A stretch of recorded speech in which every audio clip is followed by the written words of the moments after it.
ಇವರಿಗೆ ಮನೆ ಕಟ್ಟಕ್ ಕೇಳಿದ್ದೆ ಏನ್ ಮಾಡ್ತಿದಾರೋ ಏನೋ. ನಡಿ ನೋಡ್ ಬರ್ತೀನಿ. ಅಮ್ಮ ಮಾಡಿದ ಊಟ ಚೆನ್ನಾಗಿತ್ತಲ್ವಾ? ಮಸ್ತ್ ಇತ್ತಲ್ಲ. ಇದು ಮನೆ ಕಟ್ಟೋದ್ ಏನಾರ ಇರದೇ ಇದ್ದಿದ್ರೆ ಮನೆಗೆ ಇರ್ಬೋದಾಗಿತ್ತು ನೋಡು. ಅಯ್ಯೋ ಮಿಸ್ಟರ್ ಬಂದ್ರೆ ಬಡ್ದೇ ಬಿಡ್ತಾನೆ. ಬಾ ಬೇಗ ಬೇಗ ಮನೆ ಕಟ್ಟೋಣ.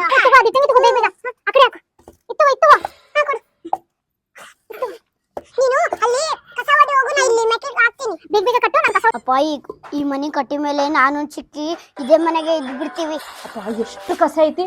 ಈ ಮನೆ ಎಲ್ಲ ಕಟ್ಟೋದ್ ಮುಗಿದ್ಮೇಲೆ ನಾನು ನಮ್ ತಾರುಣ್ಯ ಇಬ್ರೇ ಇದ್ಬಿಡ್ತೀವಪ್ಪ ಈ ಮನೇಲಿ. ಇಬ್ರು ಕುತ್ಕೊಂಡ್ ಅಲ್ಟಿ ಹೊಡಿತಿದ್ದೀರಾ ಮನಿ ಕಟ್ರಿ ಅಂತ ಹೇಳಿದ್ರೆ? ಮೇಸ್ತ್ರಿ ಮನೆ ಕಟ್ಟಾಯ್ತು, ಬಂದ್ ನೋಡ್ರಿ. ಇದು ಮನಿನಾ? ಎದ್ದು ಬೇಕಾ ಇಬ್ರು? ತಾರುಣ್ಯ, ನಾವ್ ಕಟ್ಟಿರೋ ಮನೆ ಅವ್ರಿಗೆ ಇಷ್ಟ ಆಗಿಲ್ಲ ಅನ್ಸತಿ. ಬಾ ಹೋಗೋಣ, ಬೇರೆ ಕೆಲಸ ನೋಡೋಣ ಬಾ. ಬಾ ಚಿಕ್ಕಿ, ಎಷ್ಟ್ ಚೆನ್ನಾಗಿ ಮನೆ ಕಟ್ಟಿವ್ ತಾನೆ ಚಿಕ್ಕಿ. ನಾವು ಬೇರೆ ಕೆಲಸ ಹುಡ್ಕೋಣ ಬಾ ಚಿಕ್ಕಿ. ನಾವು ಎಷ್ಟು ಚೆನ್ನಾಗ್ ಮನೆ ಕಟ್ಟಿದ್ವಿ, ಆ ಮೇಸ್ತ್ರಿಗೆ ಇಷ್ಟನೇ ಆಗಿಲ್ಲ. ಇರ್ಲಿ ಬಾ ಚಿಕ್ಕಿ, ಇನ್ನೊಂದ್ ಮನೆಗೆ ದೊಡ್ಡ ಕಟ್ಟೋಣ ಮನೆ. ಬಾ.